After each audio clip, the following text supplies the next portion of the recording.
Right now, if you get sick, you open your phone, search your symptoms, call a doctor, grab medicine from a pharmacy. You have options. But imagine waking up 300,000 years ago. Your throat is burning, your body is shaking, you can't stand up. There are no hospitals, no medicine, no doctors. You are completely alone with your pain. So what did you do? Did you just die? The answer is going to change the way you see human beings forever. First, let's understand what getting sick actually meant for our ancient ancestors. 300,000 years ago, Homo sapiens were just beginning to emerge in Africa. Life was brutal. There were no settlements, no sanitation, no clean water. Every day was a fight for survival. And disease? Disease was everywhere. Infections from wounds, parasites from contaminated water, fevers from unknown sources, broken bones with no way to set them, tooth infections that could kill you in days. The average life expectancy during the Paleolithic era, the Old Stone Age, was estimated to be somewhere between 25 and 35 years. But here's the thing that archaeologists discovered that completely shocked them. People were not dying as fast as we thought. Some ancient humans lived into their 60s, some even longer, which means they were dealing with serious illness and surviving. But how? The very first pharmacy in human history wasn't a building, it was a forest. Scientists who study ancient humans, called paleoanthropologists, have found something remarkable. Our early ancestors had an extraordinary knowledge of plants. How do we know? Because animals use plants to heal themselves too.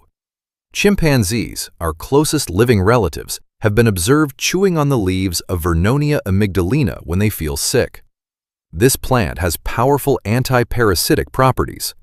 They weren't taught this, they figured it out. And ancient humans? They were even smarter. Archaeological evidence from a burial site in Iraq, the Shanidar Cave, dating back 60,000 years ago, showed something incredible. Pollen from at least 8 different medicinal plants was found deliberately placed around a Neanderthal burial. Plants like ephedra, groundsel, and yarrow, all of which have known medicinal properties. Yarrow, for example, stops bleeding. Ephedra clears congestion. Groundsel was used for pain. These weren't just flowers placed for beauty. These were medicines. Ancient humans weren't guessing.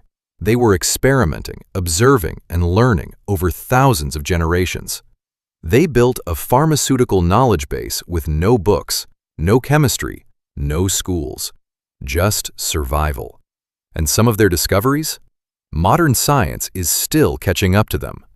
Willow bark, used by ancient Egyptians, Sumerians, and Native Americans, contains salicin, which the body converts to salicylic acid.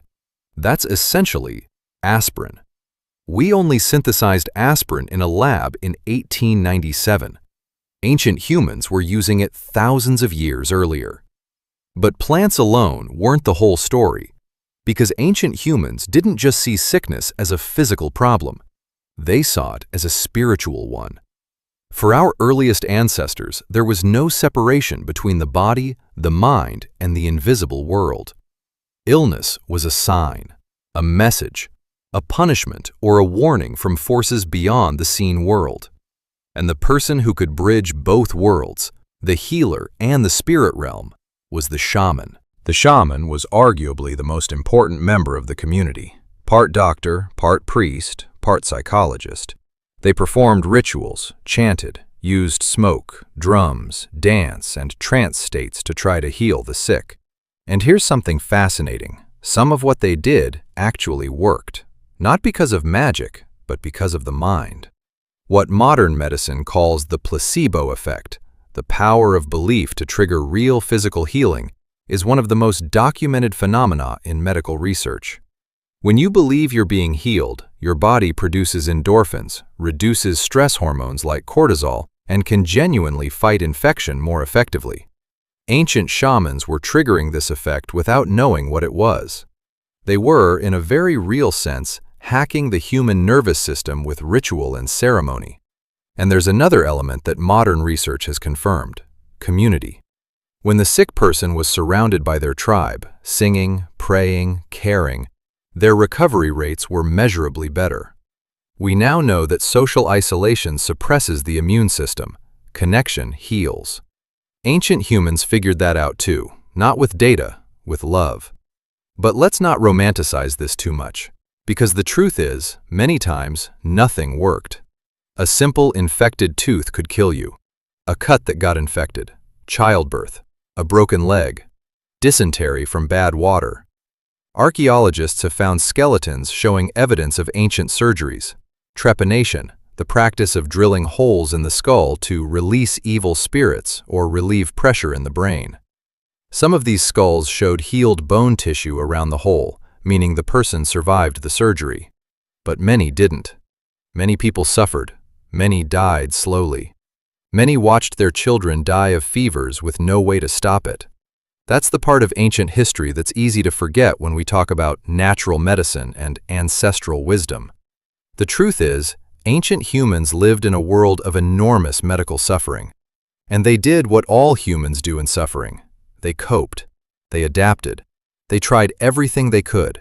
And when all else failed, they held each other. As humans began to form civilizations, medicine became more organized. Let's travel through time and see what that looked like. The Egyptians were remarkably sophisticated for their time. The Ebers Papyrus, one of the oldest medical documents ever discovered, dating back to around 1550 BCE, contains over 700 remedies for everything from crocodile bites to mental illness. Egyptian physicians examined patients, took their pulse, and diagnosed conditions based on symptoms. They used garlic as an antibiotic, honey as a wound dressing, and modern research confirms that raw honey has genuine antibacterial properties. They used moldy bread on infected wounds, effectively discovering a primitive form of penicillin, thousands of years before Alexander Fleming. But they also believed disease was sent by angry gods. So every medical treatment was accompanied by a prayer or a spell. Science and religion, working together. In the civilizations of ancient Iraq, illness was almost entirely seen as divine punishment. The Asu, the physician, treated the physical body with herbs and surgery. But the Ashipu, the exorcist, was called to deal with the spiritual root of the disease. Both were considered necessary. Clay tablets discovered in ancient Babylon contained detailed lists of symptoms and their corresponding treatments. Headache? Apply a mixture of oils to the temples. Stomach pain? Drink a brew of specific roots boiled in beer. Beer, by the way, was considered medicinal by nearly every ancient civilization. Because the fermentation process killed many harmful bacteria in water, making beer often safer to drink than water. Your ancestors would have agreed. Sometimes a drink really does help. Chinese medicine may be the most sophisticated of any ancient system. By 2700 BCE, the legendary Yellow Emperor's Huangdi Neijing, a foundational text of Chinese medicine, described the human body as a system of energy flows called qi, flowing through channels called meridians. While we don't have scientific proof for qi as a physical substance, acupuncture, the practice of inserting needles at specific points on the body, has been shown in modern clinical studies to have measurable effects on pain, nausea, and even fertility. The ancient Chinese also developed the concept of vaccination over 1,000 years before Edward Jenner. They would take dried scabs from smallpox patients and blow the powder into the noses of healthy people, triggering a mild immune response. It was dangerous. Sometimes people got sick and died, but others became immune. It was crude, it was risky, but it was the right idea. In 400 BCE, a Greek physician named Hippocrates did something revolutionary. He removed the gods from medicine. He argued that sickness was not a punishment from the divine. It was a natural process with natural causes. He observed patients carefully. He recorded symptoms. He looked for patterns. "Let food be thy medicine," he said, "and medicine be thy food."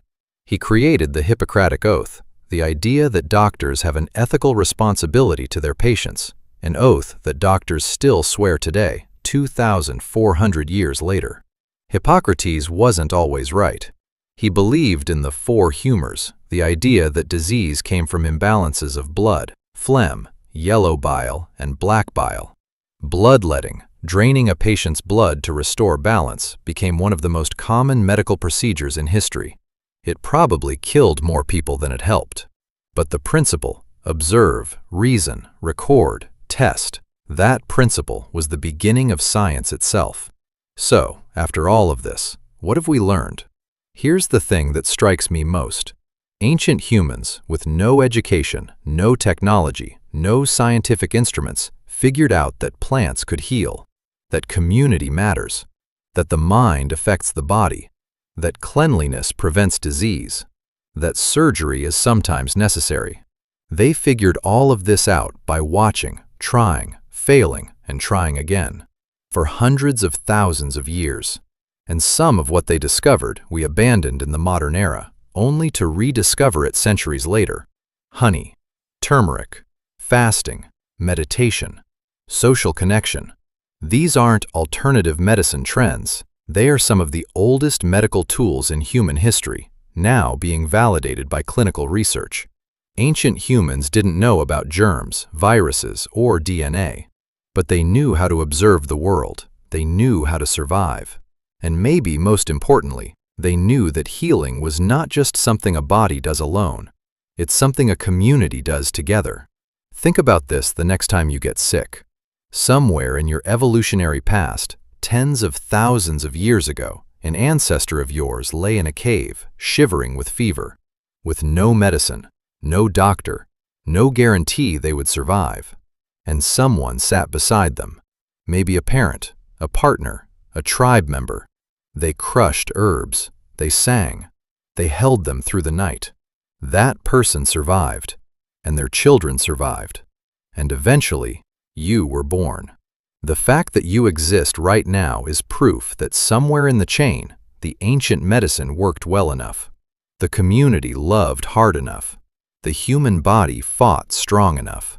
You carry 300,000 years of that survival in every cell of your body. So maybe, when we ask what ancient humans did when they got sick, the real answer isn't plants, or shamans, or surgeries. The real answer is, they refused to give up on each other. If this made you think differently about human history, share it with someone. Subscribe for more stories that make the past feel alive. I'll see you in the next one.